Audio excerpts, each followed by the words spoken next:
सब यही कह रहे हैं ना, स्ट्रेस मत लो क्योंकि हेयर फॉल हो जाएगा। लेकिन इनफैक्ट हेयर फॉल होने की वजह से आप स्ट्रेस में हो, आई नो दैट। क्या आप भी अपने बालों को कोम करने से इसलिए डरते हो कि आपके सर के बाल कोम के साथ रफू चक्कर हो जाएंगे? क्या आप कोई डिजीज से रिकवर कर रहे हो और बहुत एक्सट्रीम हेयर फॉल फेस कर रहे हैं? हेलो एंड वेलकम, मैं हूं स्वालिहा, आपकी hair and skin care bestie, और आज का ये वीडियो सिर्फ आपके लिए है। हेयर फॉल को लेकर स्ट्रेस में हो या स्ट्रेस की वजह से हेयर फॉल हो रहा है, ये क्या लूप बना दिया है? रोको इस साइकिल को, क्योंकि बस ये चलता ही जा रहा है।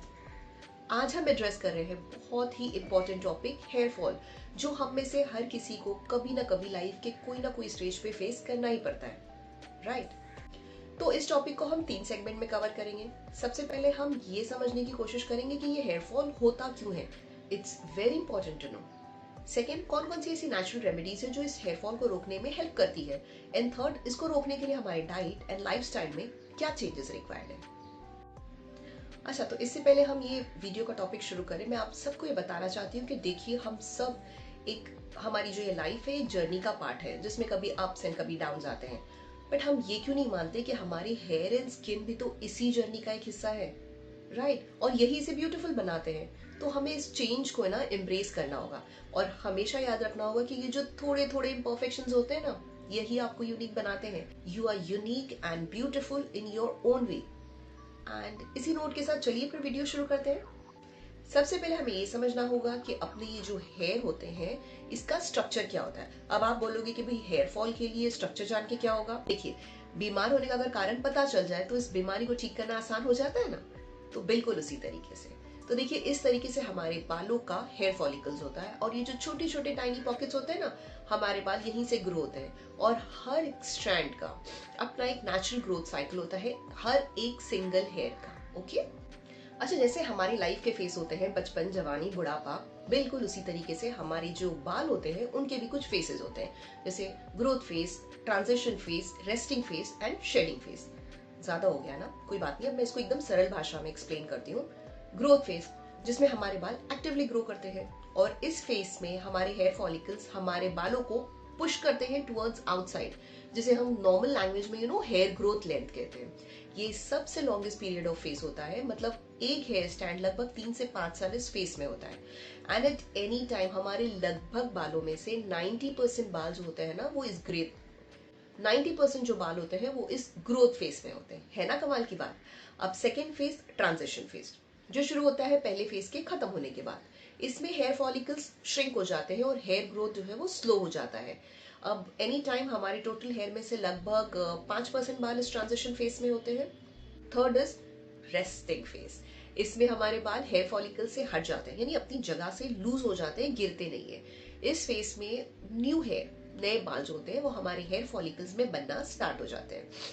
लगभग 10 से 15% हमारे बाल इस फेज में होते हैं। And the last is shedding phase. सुन के डर लग रहा है? डोंट वरी, जैसे कि देखिए, नाम से पता चलता है इस फेस में हमारे बाल जो होते हैं वो शेड होना स्टार्ट हो जाते हैं। तो ये जो आप कोम करते वक्त या अंडर शावर ये जो हेयर फॉल देखते हो ना, यही है वो शेडिंग फेस वाला हेयर फॉल। अब इस फेस में लगभग 100 से 50 बाल का गिरना एकदम नॉर्मल है, और अगर इससे ज्यादा गिर रहे हो तो भैया आ जाइए आप हमारे नेक्स्ट सेगमेंट में कि ऐसा होता क्यों है।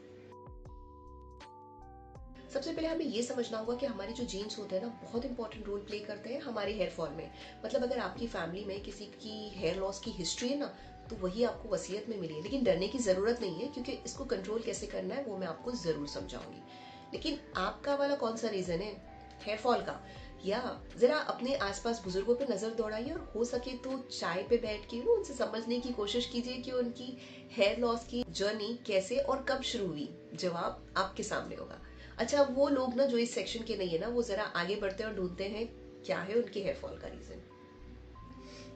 ये हार्मोन्स जो होता है ना हमारे हेयर ग्रोथ में बड़ा इंपॉर्टेंट पार्ट प्ले करते हैं, और जब इनमें इम्बैलेंस होता है ना, तो होता है एक्सेसिव हेयर फॉल।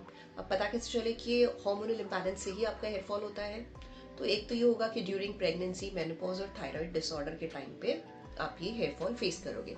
अब अगर इनमें से कुछ नहीं है, और आप ये रूल आउट करना चाहते हो कि हमारे हार्मोन्स ही हमारे हेयर फॉल का रीजन तो नहीं है, तो उसके लिए आपको एक क्वालिफाइड प्रोफेशनल हेल्थ केयर, जैसे कि आपका डर्मैट, ओके, उससे कंसल्ट करना होगा।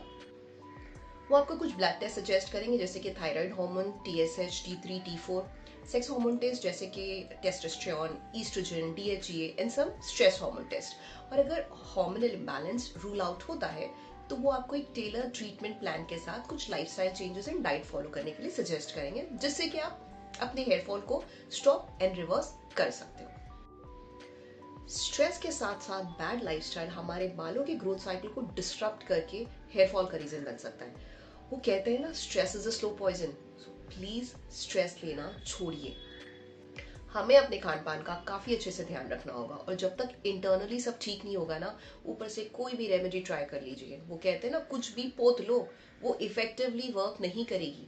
आपकी डाइट में अगर nutrients and vitamin like specially biotin, vitamin D, iron या फिर प्रोटीन की डेफिशिएंसी है ना, तो वो डेफिनेटली हेयर फॉल का रीजन बनता है। आपके हेयर शाफ्ट को वीक करके ब्रेकेज कॉज करता है, और अल्टीमेटली क्या होगा? Hair fall. तो देखिए, इस बात को खूब समझ लें कि हेयर फॉल इनमें से कोई भी रीजन से हो सकता है, और उसके लिए बहुत इंपॉर्टेंट है कि आप पहले इनमें से कोई रूट कॉज को फाइंड आउट करें और उसके बाद उसको इफेक्टिव ट्रीटमेंट से ट्रीट करें। तो फिर इसी नोट के साथ चलते हैं हमारे नेक्स्ट सेगमेंट में कि हेयर फॉल को रोकने के लिए कौन कौन सी रेमेडीज फॉलो करना चाहिए। और जानने के लिए stay tuned for the next video.